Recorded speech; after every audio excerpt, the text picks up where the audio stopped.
राहुल गांधी का हक का नारा अंता के प्रभारियों की लिस्ट देखकर हवा हो गया है। लिस्ट ने साबित कर दिया कि दलितों के लिए कांग्रेस का कमिटमेंट जुबान है, कुर्सी पर नहीं।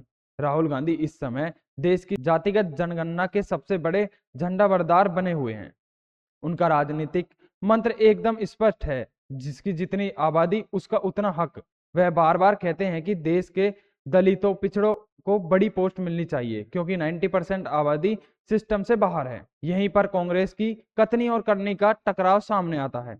जब राजस्थान की कांग्रेस ने अंता उपचुनाव के लिए प्रभारियों की लिस्ट जारी की, तो आंकड़े राहुल गांधी के दावों से मेल नहीं खाए। लिस्ट में 9 ब्राह्मण प्रभारी हैं, जबकि दलित प्रभारी केवल 3 हैं। जब दलितों का वोट सबसे ज्यादा है, फिर भी प्रभारियों की लिस्ट में उन्हें केवल 3 पद दिए जाते हैं। यह सीधा सीधा राहुल गांधी के कथनी और करनी के बीच का बड़ा गैप है। तो यह उनकी राजनीतिक क्षमता और नेतृत्व को कम आंकन है। यह सीधे सीधे उस सामाजिक न्याय की अपेक्षा है जिसके लिए कांग्रेस राष्ट्रीय स्तर पर आवाज उठा रही है।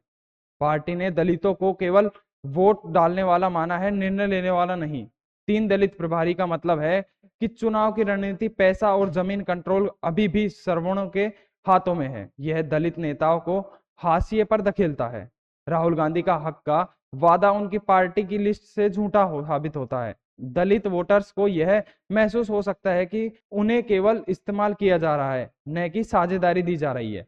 अंता का उपचुनाव छोटा हो सकता है, लेकिन इसका राजनीतिक संदेश बहुत बड़ा है।